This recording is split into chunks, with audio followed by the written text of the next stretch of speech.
नमस्कार शेतकरी बांधवांनो, जालना खामगाव रेल्वे संदर्भामध्ये आपण नेहमीच्या चॅनलवरती अपडेट माहिती घेत असतो. त्यामुळे या चॅनलला आपल्याला सबस्क्राईब आणि फॉलो करून ठेवायचं आहे. शेतकरी मित्रांनो, अशीच मी काही दिवसा अगोदर एका व्हिडिओच्या माध्यमातून वर्तमानपत्राचा आधार घेऊन सांगितलं होतं की हा रेल्वे मार्ग जो आहे हा विशेष रेल्वे मार्ग प्रकल्प म्हणून घोषित करण्यात आलेला आहे. आता हा विशेष रेल्वे मार्ग प्रकल्प 2008च्या नियमानुसार घोषित करण्यात येतो. आता यामध्ये काय तरतुदी असतात, तो वर्षानुवर्षे जे रखडलेले मार्ग आहेत किंवा वर्षानुवर्षे रखडले जातात याच्याविषयी विशेष फास्ट ट्रॅकवर येण्यासाठी म्हणजे विशेष प्रकल्प लवकर पूर्ण होण्यासाठी 2008च्या कायद्यानुसार प्रकल्पाला मंजुरी देण्यात येते.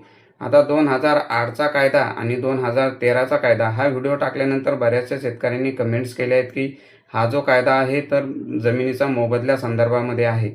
2008चा कायदा आणि 2013चा कायदा हे कंपॅरिझन काय आहे ही माहितीसुद्धा आपण या व्हिडिओच्या माध्यमातून घेणार आहोत. शेतकरी मित्रांनो, आपण बघतोय की 2008च्या कायद्यानुसार जालना खामगाव रेल्वे प्रकल्पाला विशेष मंजुरी देण्यात आलेली आहे. आता हा काय कायदा असतो, तर रखडलेले जे वर्षानुवर्षे रखडलेले जातात प्रकल्प, या प्रकल्पांना विशेष रेल्वे प्रकल्प म्हणून केंद्र शासन घोषित करू शकतो. त्यामुळे विशेष प्रकल्प अंतर्गत यामध्ये भूसंपादनाची प्रक्रिया, मोबदला, दावे, प्रतिदावे, हरकती या कामांना वेग दिला जातो व सक्षम प्राधिकरण अधिकाऱ्यांच्या नेमणुका केल्या जातात. या अगोदरही मी व्हिडिओच्या माध्यमातून सांगितलं होतं की मध्य रेल्वे भुसावळ यांनी माननीय बुलढाणा जिल्ह्याचे जिल्हाधिकारी तसेच जालना जिल्ह्याचे माननीय जिल्हाधिकारी यांना सक्षम प्राधिकरण अधिकाऱ्यांच्या नेमणुका संदर्भामध्ये पत्र दिलेलं आहे.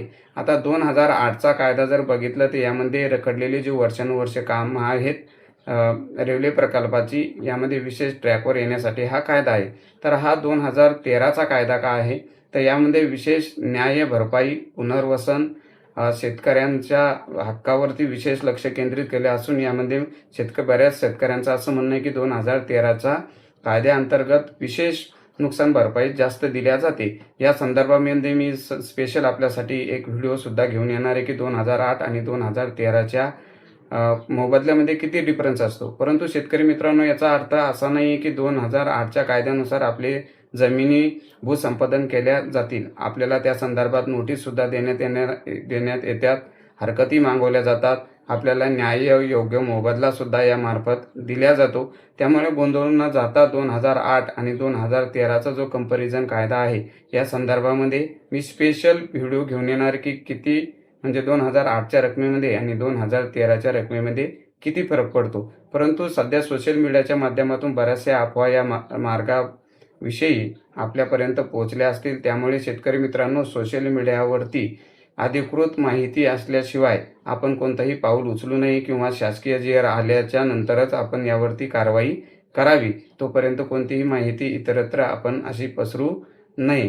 त्याचबरोबर जर आपण बघितलं शेतकरी मित्रांनो की या कामाला विशेष प्रकल्प म्हणून जरी घोषित झाला असेल तरी आपल्या हरकती मागवल्याशिवाय किंवा भूसंपादनाच्या नोटीस दिल्याशिवाय कोणताही रेल्वे मार्ग प्रकल्प सुरू होत नसतो. त्यामुळे गोंधळून न जाता किंवा अफवांवर विश्वास न ठेवता योग्य ते आपली कारवाई शासनाच्या नियमानुसार करावी. धन्यवाद.